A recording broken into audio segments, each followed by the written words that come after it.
ট্রাম্পের বিজয় মুসলমানদের আরও ঐক্যবদ্ধ করবে, বিজয়ী করবে, ইউক্রেনের যুদ্ধ বন্ধ হবে এবং রাশিয়া সেই যুদ্ধে বিজয়ী হবে এবং নেতানিয়াহুর পরাজয় হবে খুব শীঘ্রই। এটা আমার শক্ত ধারণা। এবং কেন আমি এটা মনে করি সেটা নিয়ে আজকের ভিডিও। এবং এখান থেকে আমাদের দিক্সের ব্যাপারে মুসলমানদের জন্য খুব ইন্টারেস্টিং কিছু ফুড ফর থট আছে।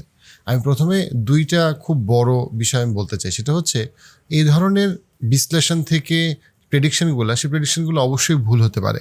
সো অবশ্যই আমরা কেউ ভবিষ্যৎ জানি না, কিন্তু এই প্রেডিকশনগুলো আমাদেরকে হেল্প করে পৃথিবীকে বোঝার জন্য এবং আমাদের করণীয়কে বোঝার জন্য। এবং সবার শেষে আমি বলবো যে আসলে এফেক্টিভলি আমরা আসলে এখানে কি করতে পারি, আমাদের রোলটা কি হতে পারে। 2 নম্বর যেটা ইম্পর্টেন্ট পয়েন্ট সেটা হচ্ছে কি যে অবশ্যই আমি মনে করি না ট্রাম্প মুসলমানদের বন্ধু। আমি মনে করি না যে ট্রাম্প ইনফ্যাক্ট খুব ভালো কোনো মানুষ। আমি মনে করি ট্রাম্প আরেকজন আমেরিকান যে তার নিজের স্বার্থ নিয়ে সে ব্যস্ত। তার চিন্তা, তার স্বার্থ, ম্যাক্সিমাম বলা যেতে পারে তার দেশের স্বার্থ। এর বাইরে তার আসলে কোনো মুসলমান প্রেম আছে এটা আমি ভুলেও বিশ্বাস করি না। এবং কেউ যদি মনে করে ভিডিওর ক্যাপশন দেখে যে উনি আসলে খুব ট্রাম্প ভক্ত, আমি মোটেও ট্রাম্প ভক্ত না। তবে হ্যাঁ, আমি এটা বলতে পারি যে আমি মনে করি যে বাইডেনের থেকে একটা বেটার ইন মেনি সেন্স, সে অতটুকু শুধুমাত্র বলা যায়। বাট আমি কোনো ট্রাম্প ভক্ত কোনো মানুষ না। ট্রাম্পের সত্যিকার অর্থে কোনো সুস্থ মানুষের ট্রাম্পের ভক্ত হওয়াটা বেশ কঠিন। এনিওয়ে, তো যেটা আমি বলতে চাচ্ছি যে কেন এটা আমি মনে করি, এর প্রথম কারণ হচ্ছে আমরা যদি ট্রাম্প যেই কনটেক্সটের উপরে আমেরিকার প্রেসিডেন্ট হয়েছে সেই কনটেক্সটে যদি আমরা বিবেচনা করি, সেই কনটেক্সটটা খুব ইম্পর্টেন্ট। সেই কনটেক্সটের একটা ইম্পর্টেন্ট কতগুলো পয়েন্ট হলো, 1 নম্বর, আমেরিকার ইকোনমি খারাপ করতেছে ওভারঅল। গত 20-30 বছর ধরে আমেরিকান ইকোনমি ভালো করতেছে না। আমেরিকায় বেকারত্বের হার বাড়তেছে, আমেরিকার ইয়াং পপুলেশন অ্যাবসলিউটলি বাসা কিনতে পারতেছে না, পেচেক টু পেচেক, ধনী গরিবের যে বৈষম্য, এই পুরো বিষয়টাতে আমেরিকানরা হ্যাপি না আমেরিকাকে নিয়ে। সো পার্টিকুলারলি আমেরিকার ইকোনমি নিয়ে। And it fuels the nonstop turmoil in American politics. People are increasingly likely to report that they believe the system is rigged against them. At the same time, আমেরিকানরা তাদের দেশের যে public security, সেই security নিয়ে happy না। ট্রাম্পের campaign continuously অন্তর্মুখী ছিল, অর্থাৎ আমেরিকা নিজে স্ট্রং হবে, আমেরিকা সারা বিশ্বকে দাপায়ে বেড়াবে, সারা বিশ্বতে জাস্টিস প্রতিষ্ঠা করবে। ওই আন্ডারস্ট্যান্ডিং ট্রাম্পের আন্ডারস্ট্যান্ডিং ছিল না। ট্রাম্পের আন্ডারস্ট্যান্ডিং ছিল আমেরিকার টাকা যেন বাইরে না যায়। এই জন্য সে কী করতেছে, চায়নার সাথে তার যে ট্যারিফ নিয়ে যে কাহিনী, যে চায়না যেন আমেরিকায় খুব বেশি ব্যবসা করতে না পারে, সেটা সে কিন্তু 2016তেও করছিল। ওইটাতে আলটিমেটলি কী হয়েছে, চায়নাই কিন্তু স্ট্রং হয়েছে। খুবই ইম্পর্ট্যান্ট একটা পয়েন্ট এটা। ট্রাম্প 2016 সালে যেই চায়নার সাথে ব্যবসাকে সে বন্ধ করতে চাইছে বা কমাইতে চাইছে, When the Chinese come in and they want to make great trade deals and they make the best trade deals and not anymore. When I'm there, we turn it around, folks. We turn it around. তাতে ultimately আমেরিকার থেকে China অনেক বেশি উপকৃত হয়েছে, কারণ China আগে অনেক বেশি আমেরিকান কনজিউমারদের উপরে ডিপেন্ডেন্ট ছিল। পরবর্তীতে চায়না আরও ইন্ডিপেন্ডেন্ট হয়েছে। আমেরিকা একইভাবে যদি তার ইকোনমিতে অন্তর্মুখী হয়, তার মানে হইল আমেরিকার এই যুদ্ধবাজি, বিভিন্ন জায়গায় যুদ্ধ করে বেড়ানো, এই ফান্ডিংগুলো আস্তে আস্তে ট্রাম্প বন্ধ করার দিকে চেষ্টা করবে। এখানে একটা কথা বলে রাখা খুব ইম্পর্টেন্ট। এখন কেউ বলতে পারেন এই সপ্তাহে বা গত সপ্তাহেও তো ইসরায়েলের জন্য কিছু ফান্ড অ্যালোকেট করা হয়েছে বা ইত্যাদি, তাহলে আপনার কথার ভিত্তি থাকলো কি? দেখেন, আমেরিকার প্রেসিডেন্টের অনেক ক্ষমতা নাই। এটা বাংলাদেশের প্রেসিডেন্ট বা রাশিয়ার প্রেসিডেন্টের মতো না যে সে যা বলবো তাই হবে, এরকম না।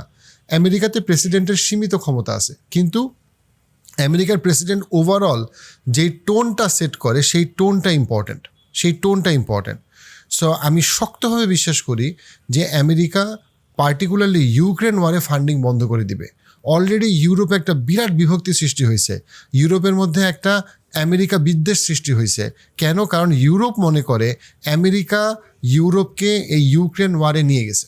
সো নেটোর অবস্থা 12টা বেজে গেছে। নেটোতে অলরেডি আপনি যদি নেটোর কাহিনীগুলো খুব ফলো করেন, আপনি দেখবেন যে নেটো আগের মতো আর পাওয়ারফুল নাই। সো পার্টিকুলারলি ইউক্রেন থেকে যখনই আমেরিকা বলবে যে আমরা আর ফান্ড করবো না, আমরা ফান্ড করতে চাই না, তার মানে হচ্ছে এখানে রাশিয়ার বিজয়।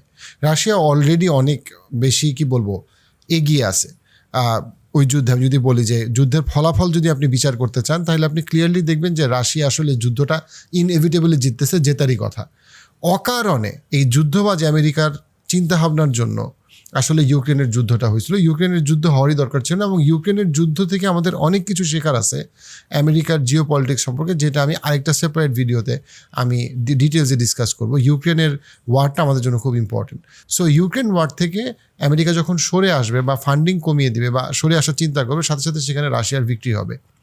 ওই যে রাশিয়ার ভিক্টরি, সেটার আরেকটা খুব ইম্পর্টেন্ট ডাইনামিক্স হচ্ছে চায়না তখন আরও বেশি কনফিডেন্স পাবে তাইওয়ানে তার আধিপত্য আরও বাড়ানোর জন্য। নট দ্যাট তাইওয়ানের যুদ্ধ হবে, তাইওয়ানের যুদ্ধ হবে কি হবে না, মানে তাইওয়ান হচ্ছে আরেকটা ইউক্রেনের মতো একটা কনটেক্সট, যেখানে চায়না চায় তাইওয়ানকে কন্ট্রোল করতে, বা চায়না মনে করে তাইওয়ান তাদের একটা পার্ট হওয়া উচিত, আর তাইওয়ান হচ্ছে অনেক বেশি আমেরিকা প্রেমী। এটা নিয়ে একটা টেনশন চলতেছে। ইভেনচুয়ালি তাইওয়ানের যুদ্ধ হবে কি না সেটা আরেক দিনের কনটেক্সট, বাট তাইওয়ানে আমরা দেখতেছি যে অলরেডি চাইনিজ ইনফ্লুয়েন্স বাড়তেছে এবং তাইওয়ান আস্তে আস্তে আমেরিকার গ্রিপ থেকে বের হয়ে যাচ্ছে। তাইওয়ান ইজ ইকোনমিক্যালি, যদিও দেশটা খুবই ছোট, চায়নার ম্যাপের পাশে তাইওয়ান ছোট একটা দেশ, কিন্তু আমি সেমিকন্ডাক্টর টেকনোলজির জায়গা থেকে যদি বলি যে তাইওয়ান খুব সিগনিফিকেন্ট একটা পাওয়ার হোল্ড করে। দেশটা ছোট, বাট এটার একটা সিগনিফিকেন্স আছে, এবং সেই জায়গাটাতে ইউক্রেন যখন রাশিয়ার দিকে চলে যাবে, রাশিয়ার হাতে চলে যাবে, রাশিয়ার নিয়ন্ত্রণে চলে যাবে, রাশিয়ার পছন্দ অনুযায়ী তাদেরকে নীতি ঠিক করতে হবে, তখন ধারণা করাই যায় যে তার ফলশ্রুতিতে আমরা সামনের 5-10 বছরেই দেখব যে চায়না আস্তে আস্তে তাইওয়ানের সমস্ত নীতিগুলোকে ঠিক করতেছে। এইবার আমি আসি হচ্ছে গিয়ে প্যালেস্টাইনে আমরা কি দেখতে পাচ্ছি যে অলরেডি আমরা কথা বলতেছি, প্রতি ঘন্টায় প্রতিদিন আমরা শুনতেছি যে শিশুরা মারা যাচ্ছে, নিরীহ শিশুরা মারা যাচ্ছে। See what's happening. You can see the bodies, new footage each day, new atrocities, explosions in refugee camps. We are all crying for the slaughter to end. এটা একদিকে যেমন আমাদের চোখ খুলে দেয় আমেরিকার যে এই পুরো যুদ্ধটা যে আমেরিকা স্পন্সর করতেছে, এবং আমেরিকা স্পন্সর না করলে যে ইসরায়েলের যুদ্ধটা করতে পারতো না, এবং আমেরিকার স্পন্সরে ইসরায়েল এবং পার্টিকুলারলি তাদের প্রধান নেতানিয়াহু এতটা হিংস্র হয়ে উঠছে বা হিংস্র হইতে পারছে, সেই জায়গাটা বলার অপেক্ষা রাখে না। It is the best $3 billion investment we make. Were there not an Israel, the United States of America would have to invent an Israel to protect her interest in the region. The United States would have to go out and invent an Israel.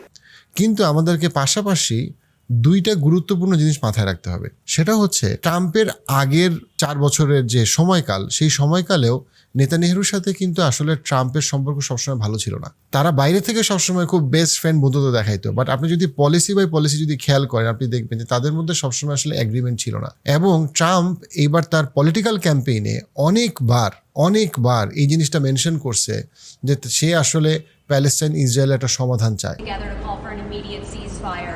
What would you do differently to prevent the Middle East? Well, you have to have that ended one way or the other. The world isn't going to take it. We're getting close to a point where maybe it can end pretty soon. এবং এই সমাধান চাওয়ার লক্ষণটা একটাই, সেটা হচ্ছে কি যে সে ইসরায়েলের ফান্ডিং কমাইতে চায়। ইসরায়েলের ফান্ডিং বন্ধ করা লাগবে না। যদি ফান্ডিং আমেরিকা শুধুমাত্র কমায়, তার মানেই হচ্ছে গিয়ে যে নেতানিয়াহুর পতন হবে। নেতানিয়াহুর জন্য যুদ্ধ বাড়ানো বা তাদের যে ভূমি সম্প্রসারণের যে চিন্তাভাবনা, এটা খুবই ইম্পর্ট্যান্ট। কেন? কারণ নেতানিয়াহু অ্যাজ আ পার্সন ইসরায়েলের ভিতরে কিন্তু খুব পপুলার না। আপনি যদি খেয়াল করেন, এই যে অক্টোবর 7-এর ঘটনা গত বছর, যার পর থেকে এত রকম, তার আগেও অ্যাগ্রেশন ছিল, বাট তারপরে ইসরায়েল যে এত অ্যাগ্রেসিভ হয়ে গেল, তার আগের কনটেক্সটটা হইল যে গত বছর নেতানিয়াহুর বিরুদ্ধে ইসরায়েলি কোর্টে অনেকগুলা মামলা হয় এবং তাকে আসামি করা হয়, এবং সে এই মামলাগুলোর ব্যাপারে তার নিস্তার পাওয়ার কোনো উপায় নাই। কিন্তু সে এই যুদ্ধ সম্প্রসারণ, ভূমি সম্প্রসারণ, ইসরায়েলিদেরকে বিভিন্ন স্বপ্ন দেখানো যে তোমরা এখন লেবাননে বাড়ি করতে পারবে, একসময় তোমরা ইজিপ্টের একটা অংশ আমরা আমাদের ম্যাপ এক্সপ্যান্ড করবে, এই বিভিন্ন কথাবার্তা বলে বিভিন্ন রকম ভিশন দেখায়, যেগুলো অবশ্যই এই যে সে লেবাননের সম্প্রসারণ করতে চায়, অথবা বিভিন্ন তার যে ইসরায়েলের ম্যাপকে সে সম্প্রসারণ করতে চায়, at the cost of what? At the cost of genocide. সে মানুষ মারবে, অ্যাট দ্য কস্ট অফ মানুষকে জোর করে গৃহ ছাড়া করা, এবং পুরাটাই সে করবে আমেরিকার ফান্ডে। কিন্তু আমেরিকা তো আর ফান্ড দিতে চাচ্ছে না, কারণ ট্রাম্পের মূলনীতি হচ্ছে যুদ্ধকে তুমি কমায় আনো, তোমার নিজের ইকোনমিতে তুমি তোমার যে টোটাল যে ফাইন্যান্স এক্সপেন্স, সেটা তুমি পাবলিকের জন্য তুমি খরচ করো, তুমি যুদ্ধের ফান্ডিং কমায় আনো। যখনই যুদ্ধের ফান্ডিং কমে আসবে, তখনই স্বাভাবিকভাবে নেতানিয়াহু যখন যুদ্ধ চালায় যেতে পারবে না, তখন তাকে আবার তার দেশের কোর্টকে ফেস করতে হবে অনেক কড়াভাবে, এবং যখনই তার দেশকে সে কোর্টকে সে ফেস করতে হবে তখনই কিন্তু তার পতন খুব কাছে চলে আসবে। অনেকে মনে করে যে নেতানিয়াহুর কত ক্ষমতা, সে মানে নিরীহ সন্তানদেরকে মেরেও পার পেয়ে যাচ্ছে। আপনি যদি খুব খেয়াল করেন, জার্মানির সেকেন্ড ওয়ার্ল্ড ওয়ারে যখন তারা সিমিলার একটা গণহত্যা চালাচ্ছিল জিউদের বিরুদ্ধে, এই গণহত্যাটা কিন্তু আসলে তাদের সফলতাকে মার্ক করে নাই। একদম যুদ্ধের শেষের দিকেই কিন্তু গণহত্যাটা বেড়ে গেছিল। অর্থাৎ গণহত্যা, এই যে শিশুদেরকে হত্যা, এটা কোনো যুদ্ধের কোনো ভালো স্ট্র্যাটেজি না। আপনি যদি কোনো ওয়ার স্ট্র্যাটেজিস্টদের বিভিন্ন বক্তব্য, ইভেন আমেরিকান ওয়ার স্ট্র্যাটেজিস্টদের বক্তব্যতেও আমি শুনছি, তারা বলছে যে ইসরায়েল যখন শিশুদেরকে হত্যা করতেছে, নিরীহ শিশুদেরকে হত্যা করতেছে, এটার মানে এই না যে ইসরায়েল জিততেছে, এটার মানে এইটা যে ইসরায়েল আতঙ্কিত, ইসরায়েল ডেসপারেট। আমরা অনেক ক্ষেত্রে ইসরায়েলকে এই মহাশক্তিধর একটা দেশ মনে করি, যে যার গোয়েন্দা সংস্থা চাইলে যে কোনো দেশের যে কাউকে হত্যা করতে পারে, তারা যা তা করতে পারে, সারা পৃথিবীতে তারা যে কোনো রকম তাণ্ডবলীলা চালাইতে পারে। মুসলমান হিসেবে এটা আমাদের বিশ্বাস করা উচিত না। কোরআনে তাদেরকে দুর্বল বলা হয়েছে এবং তাদের প্ল্যানগুলোকে মাকড়সার জালের মতো ঠুনকো বলা হয়েছে। মুশকিলটা একটাই, আমরা ঐক্যবদ্ধ না, আমরা সচেতন না মুসলমানরা, আমরা আমাদের কাজটা করতেছি না। আমরা যদি আমাদের কাজটা করতাম, আমরা যদি জিনিসটাকে বিশ্লেষণ করি, আমরা বুঝতে পারবো ইসরায়েল আতঙ্কিত এবং তারা বুঝতেছে তারা চারদিকে শত্রু তৈরি করছে, তারা চারদিকের মানুষকে তাদের বিরুদ্ধে তৈরি করছে। কিভাবে? এই যুদ্ধ করে, এই সম্প্রসারণ নীতিতে গিয়ে, এভাবে জোর করে মানুষকে উৎখাত করার চিন্তা করে এবং শিশু হত্যা করে। সো আমরা যদি শুধুমাত্র লাস্ট ইউএন অ্যাসেম্বলিটা দেখি, আমরা দেখতে পারবো যে ইসরায়েলি প্রেসিডেন্ট যখন কথা বলতে গেছে নেতানিয়াহু, তখন সবাই বের হয়ে গেছে রুম থেকে, এবং এটা একটা বড় কিছু ইন্ডিকেট করে। কেউ বলতে পারে ইউএন দিয়ে কি হবে, আমি স্বীকার করি যে ইউএন দিয়ে কিছু হবে না, কারণ ইউএন ফান্ডই করে আমেরিকা। বাট ইউএনএ অন্য বিশ্ব নেতাদের যে উপস্থিতি এবং তাদের যে বক্তব্য এবং রিয়াকশন, এটাতে বোঝা যায় যে ইসরায়েল কতটা একা, এবং ট্রাম্প ইসরায়েলকে আরও একা করে ফেলবে। যখন সে ফান্ডিং কমাই দেবে তখন নেতানিয়াহুর পতন হবে। এখানে বলে রাখা ভালো, নেতানিয়াহুর পতন হইলেই ইসরায়েল এবং প্যালেস্টাইনের সমস্ত কনফ্লিক্ট একবারে সমাধান হয়ে যাবে, এইটা আমার কাছে মনে হয় খুব বাস্তবসম্মত কল্পনা না। কিন্তু অ্যাটলিস্ট আমরা গত 1 থেকে 1.5 বছর ধরে যে একটা যুদ্ধ দেখতেছি এবং গণহত্যা দেখতেছি, সেই গণহত্যা বন্ধ হবে এবং নেতানিয়াহুর জায়গায় অন্য কোনো ইসরায়েলি প্রেসিডেন্ট আসবে, সেও খুব ভালো মানুষ হবে, এটা আশা করাটা কঠিন। কিন্তু অ্যাটলিস্ট সে হয়তো এত বেশি যুদ্ধপ্রেমী হবে না নেতানিয়াহুর মতো, এটা আমরা আশা করতে পারি। তারপরেও ইসরায়েল এবং প্যালেস্টাইনের যে ওয়ার, সেখানে একটা স্নায়ুযুদ্ধ চলতে থাকবে এবং আমেরিকা স্টিল ইসরায়েলকে সাপোর্ট করতে থাকবে, কারণ আমেরিকা চায় ইসরায়েলের মাধ্যমে মিডল ইস্টে তার ক্ষমতাকে টিকায় রাখতে। তো সেটা আরও অনেক দিন যাবে, বাট অ্যাটলিস্ট মুসলমানদের একটা প্রাথমিক বিজয় হবে যখন নেতানিয়াহুর পতন হবে। এবং আমার শক্ত ধারণা, যদি আল্লাহ মনে করে এটা ভালো, সে তাহলে অবশ্যই আল্লাহ একমাত্র জানে কোনটা ভালো, সামনে 4 বছরের মধ্যেই হয়তো নেতানিয়াহুর পতন হবে। তারপরে কে আসবে সেটা আমরা বলতে পারি না, বাট আমরা আশা করতে পারি যে অ্যাটলিস্ট এমন কেউ আসবে যে নেতানিয়াহুর মতো এত বেশি যুদ্ধবাজ, এত বেশি গণহত্যা প্রেমী কেউ আসবে না, এটা আমরা আশা করতেই পারি। আরও একটা যেটা খুবই গুরুত্বপূর্ণ বিষয়, সেটা হচ্ছে ব্রিক্স। আমরা যদি ব্রিক্সের বক্তব্যগুলো দেখি, আমরা যেটা খেয়াল করব সেটা হচ্ছে ব্রিক্স এইবারের যে সম্মেলনটা হইলো ইউএন ইলেকশনের জাস্ট 1 সপ্তাহ আগে, এই সম্মেলনের 1 মাস আগে থেকে অনেক বেশি আমেরিকার বিভিন্ন জার্নালিস্টরা বলার চেষ্টা করছে রাশিয়া একা হয়ে গেছে, পুতিন একা হয়ে গেছে, চায়নার ইকোনমিক প্রবলেম হচ্ছে। অর্থাৎ তারা বোঝানোর চেষ্টা করছে, তারা বিল্ড আপ করার চেষ্টা করছে যে ব্রিক্স আসলে খুব দুর্বল হয়ে যাচ্ছে। কিন্তু ব্রিক্সের সম্মেলনে আমরা দেখলাম যে আসলে আমেরিকা একা হয়ে যাচ্ছে এবং ব্রিক্স অনেক বেশি পাওয়ারফুল, ব্রিক্স অনেক বেশি পাওয়ারফুল। এখন ব্রিক্সের যত নেতারা প্রতি বছরে ব্রিক্সে আরও 5, 10, 15টা করে কান্ট্রি কিন্তু অ্যাড হচ্ছে, পুরো আফ্রিকা অ্যাড হচ্ছে। পুরো আফ্রিকা অ্যাড হওয়া মানে অনেক বড় একটা ইকোনমিক পাওয়ার অ্যাড হওয়া, পুরো মিডল ইস্টের পাওয়ার অ্যাড হচ্ছে। আশা করা হচ্ছে নেক্সট ইয়ারে সৌদি আরব হয়তো বা অ্যাড হবে। এই পুরা ব্রিক্সের যে এবং বক্তব্যটা যদি আমরা শুনি, এটা খুবই ক্লিয়ার যে ব্রিক্স ইসরায়েলের বিপক্ষে, ব্রিক্স যে ইসরায়েলের বিপক্ষে, এটা একদম মানে যে কেউ দেখলে বুঝতে পারে। অন টপ অফ দ্যাট, এবার যে আরব লীগের সম্মেলন হলো 2 সপ্তাহ আগে, এই আরব লীগের সম্মেলনে একটা খুবই ইউনিক বিষয় হয়েছে, সেটা হচ্ছে গিয়ে আপনার সৌদি ক্রাউন প্রিন্স বিন সালমান 2টা খুবই ইম্পর্টেন্ট কথা বলছে। একটা হচ্ছে যে প্যালেস্টাইনে তারা ইমিডিয়েটলি যুদ্ধবন্ধ দেখতে চায় এবং যে কোনো মূল্যে প্যালেস্টাইনে তারা যা কিছু পাবলিকের জন্য যা কিছু সাহায্য এইড পাঠাইতে চায়, সেই এইড পাঠাইতে দিতে হবে। আর 2 নম্বর যেটা কথা, সেটা হচ্ছে গিয়ে যে ইরানে কোনো রকম আক্রমণ করা যাবে না। ইরানে আক্রমণ না করার জন্য সৌদি আরব বক্তব্য দিচ্ছে। এইটা একটা ঐতিহাসিক ব্যাপার, এটা মুসলিম ঐক্যের দিকে, স্ট্র্যাটেজিক ঐক্যের দিকে আমাদেরকে ধাপে ধাপে এগিয়ে নিয়ে যায় এবং আমাদেরকে সেটার ইঙ্গিত করে যে সৌদি আরব এবং ইরান দুজনকে ডিফেন্ড করার চেষ্টা করতেছে আমেরিকা এবং ইসরায়েলের থেকে। এটা মুসলমানদের জন্য একটা অসম্ভব ভালো সাইন। অবশ্যই ইরানের সাথে আমাদের আকিদাগত পার্থক্য আছে, অনেক পার্থক্য আছে, কিন্তু স্ট্র্যাটেজিক অ্যালায়েন্স অবশ্যই সৌদি আরব এবং ইরানের হওয়াটা, শুধু সৌদি আরব এবং ইরান না, সমস্ত মুসলিম ওয়ার্ল্ডের হওয়াটা এটা সময়ের দাবি এবং এটা অবশ্যই মুসলমানদের জন্য ভালো কোনো কিছুর ইঙ্গিত করে। লাস্টলি আমি যে পার্টটাতে আমি বলতে চাই সেটা হচ্ছে গিয়ে যে আমাদের কি করণীয়। আমরা যদি এইবারের ইউএস ইলেকশনের দিকে তাকাই, আমরা খেয়াল করব ইউএস ইলেকশনের 1 বছর আগের থেকে 2টা কোম্পানি খুব বড় একটা ভূমিকা রাখছে পাবলিক অপিনিয়ন শিফট করার ক্ষেত্রে। একটা হচ্ছে এক্স, যেটা আগে টুইটার ছিল, আরেকটা হচ্ছে টিকটক। আমেরিকাতে আপনি যদি পোলে দেখেন যে আমেরিকার মানুষের যে মাইন্ড শিফট হইলো, যে তারা এত বেশি প্যালেস্টাইন প্রেমী হয়ে উঠলো বা প্যালেস্টাইনের পক্ষে কথা বললো এবং ইসরায়েলের বিপক্ষে কথা বললো, এই যে পাবলিক পোলে যে শিফটটা হইলো, পাবলিক সেন্টিমেন্টে যে শিফট হইলো, আমেরিকার আইভি লিগ ইউনিভার্সিটিগুলোতে যে স্টুডেন্টরা প্রোটেস্ট করলো প্যালেস্টাইনের পক্ষে, ইসরায়েলের বিপক্ষে, এর একটা বড় কারণ হচ্ছে এক্স, ফর্মালি টুইটার। কারণ সে অনেক কিছু তাদের কমিউনিটি স্ট্যান্ডার্ড চেঞ্জ করে প্যালেস্টাইনের পক্ষে অনেক কথা বলতে দিছে, যেটা আগে ফেসবুক বা অন্যান্যরা বলতে দেয় নাই।